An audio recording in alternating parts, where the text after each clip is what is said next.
Dalam budidaya udang, ada satu masalah kualitas air yang sering terlihat kecil di awal, tetapi dampaknya bisa sangat besar kalau dibiarkan.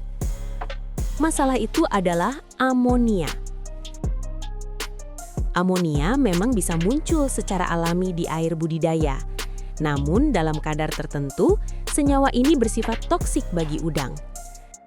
Saat kandungannya meningkat, udang bisa mengalami stres, pertumbuhannya melambat, nafsu makan menurun, dan pada kondisi yang lebih berat bisa berujung pada kematian.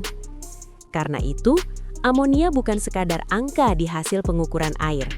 Amonia adalah salah satu penentu apakah tambak bisa berjalan stabil atau justru mulai bergerak ke arah yang merugikan. Masalahnya, banyak kondisi amonia tinggi tidak langsung terlihat parah dari permukaan. Air mungkin masih tampak biasa, udang mungkin masih terlihat aktif, tetapi secara fisiologis performanya bisa saja sudah menurun. Paparan amonia dapat mengganggu proses respirasi pada udang. Senyawa ini dapat merusak jaringan insang dan menurunkan kemampuan darah dalam mengangkut oksigen. Ketika proses ini terganggu, udang menjadi lebih mudah stres dan lebih sulit mempertahankan kondisi tubuhnya.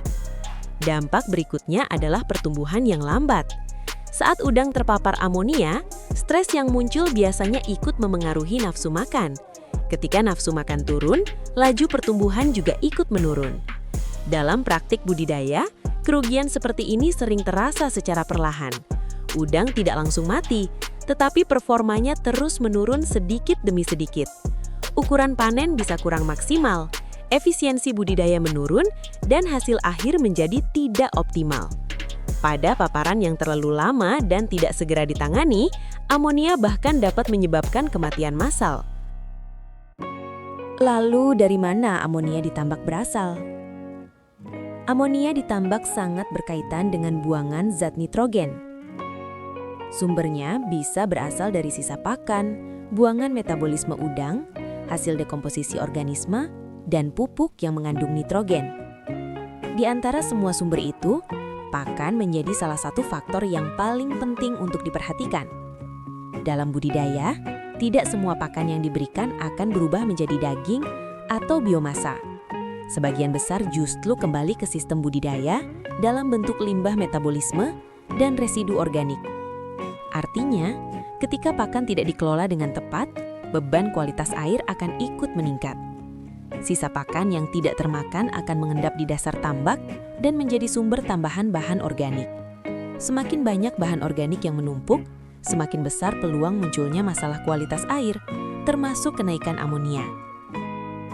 Karena itu, pengendalian amonia selalu dimulai dari pengelolaan input yang masuk ke tambak.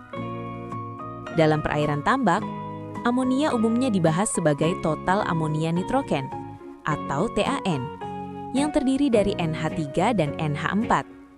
Dari dua bentuk ini, yang paling berbahaya bagi udang adalah NH3, yaitu amonia yang tidak terionisasi.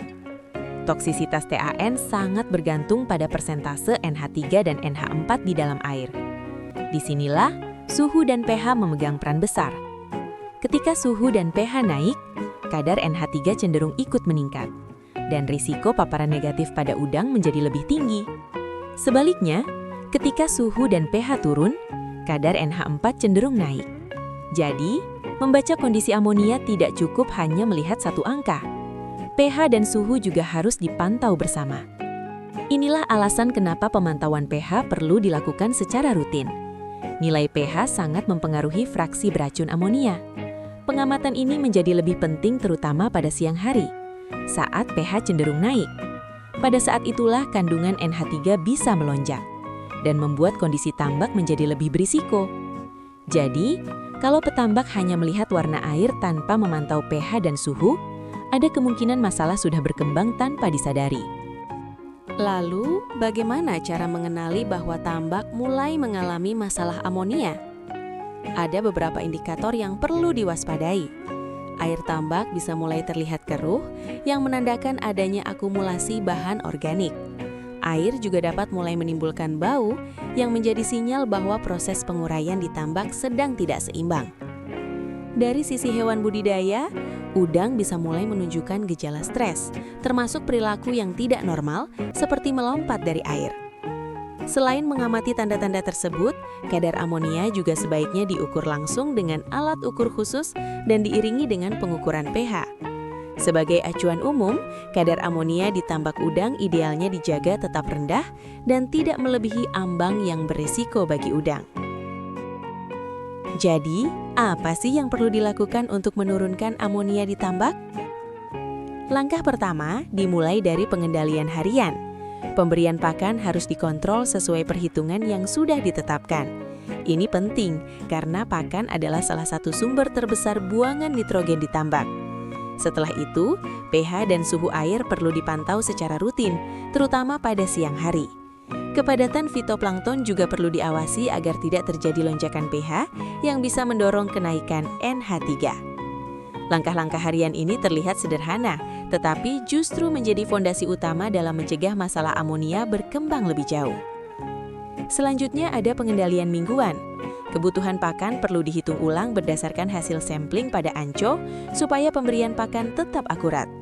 Pergantian air juga perlu dilakukan secara rutin untuk membantu menurunkan akumulasi senyawa yang tidak diinginkan. Selain itu, pemberian kapur dapat membantu menjaga kestabilan pH sebagai buffer.